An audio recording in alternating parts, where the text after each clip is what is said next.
Thank you for plugging into this Family Life News podcast, streaming issues-driven, family-focused news.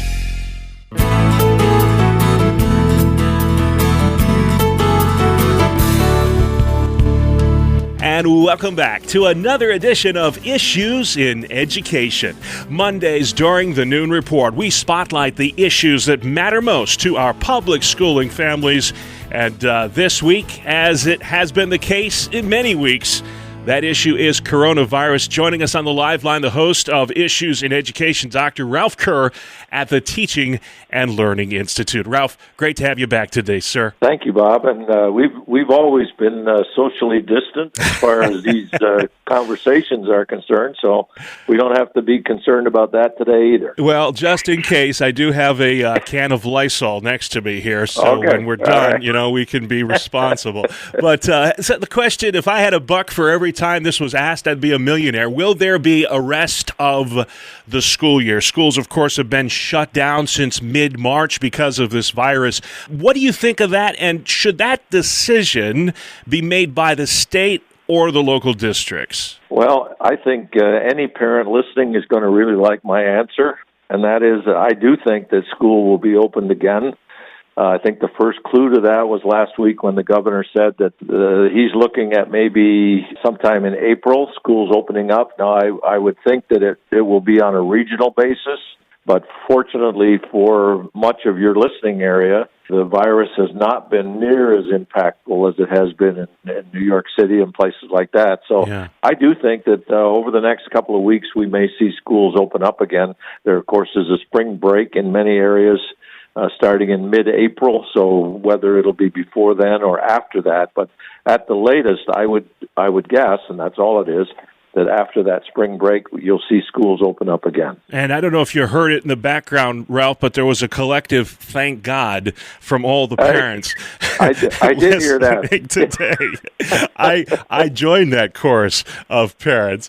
I love my kids, but my goodness, it's a little much. Yeah, the one thing that's certainly helped teachers in this whole issue is that there's a new appreciation for the work that they do, and I hope folks are taking time to see some of the fun stuff that's appearing, on the Facebook and Twitter and places like that. There's some really interesting reactions, both from kids and from parents in terms of their life with having their children around 24/7. Yeah, try to find those silver linings wherever you can. However you can find those, take advantage of it. And I do see the governor now rethinking these shelter-in-place orders, and maybe it'll come sooner or than later. Of course, the virus determines that guideline. So in this new normal of online learning, Ralph, what about the children who do not have internet connection? That was a question posed to Pennsylvania's Education Secretary Pedro Rivera, and he seemed to suggest he had no data on how big of a problem that is. How big of a problem is that?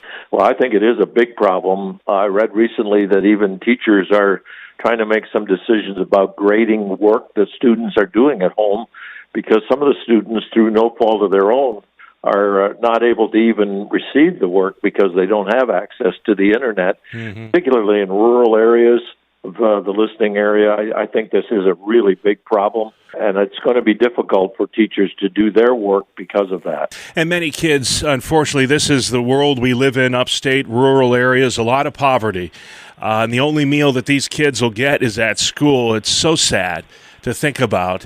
Are the districts adequately supplied? Because a lot of them are delivering meals still, even though school's not in session.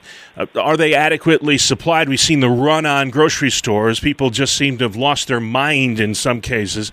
Do they have enough to get them through this time of uncertainty here? I think schools are doing a terrific job on this, and I'm so pleased about that because, as you said, there are again, students that are in situations of no fault of their own, and it would be a shame to have young people that are going hungry because they're not able to get to school. I see pictures of schools doing different things in order to get the lunches out. I think with the supply chain that schools have, I think they will continue to do a great job to help in this situation, and I see also that churches and other groups are helping out on weekends and other times as well, which is really great. I think one of the blessings that we've seen through all of this is that we recognize that we are in this together, and anything that we can do to help each other while we keep our distance as appropriate is really a good thing and an act of God in that sense. And I love what you said. Since I'm married to a teacher, I really loved it, how this has taught us as parents to maybe appreciate our school teachers a little more and what they have to go through on a day-to-day basis.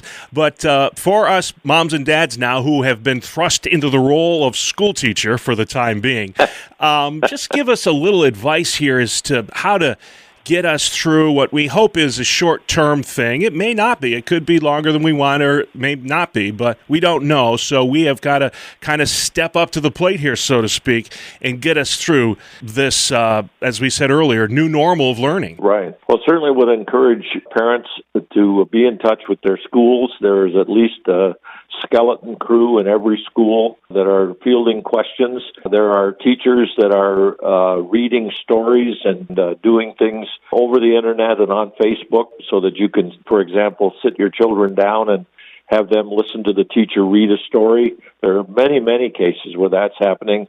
Some of the art galleries and museums are doing virtual work, and if you check that out, you can do that kind of thing as well. Even some of the sports teams are showing reruns of different things, and if your child is interested in sports, there are some avenues there, and you can turn any of those kind of events actually into a learning experience if you work at it a little bit. And after all, that's what teachers do all the time, is to take circumstances that they're in and try to make them teachable moments. But I certainly agree that parents are finding this is not like summer vacation where they can, put their children in camps and other activities.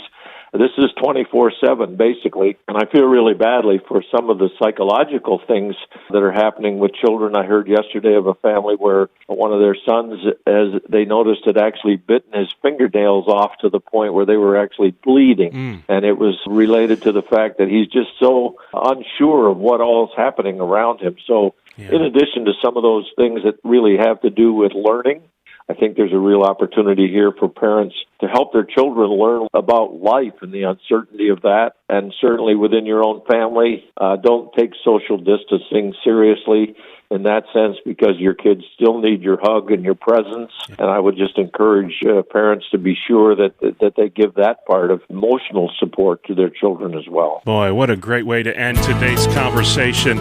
Upbeat, always seeing the positive. Ralph, I know you're talking more about this on your website. Folks have questions about what they can do in this interim. Where can folks find you, sir? Simply go to yrun.org. yrun.org.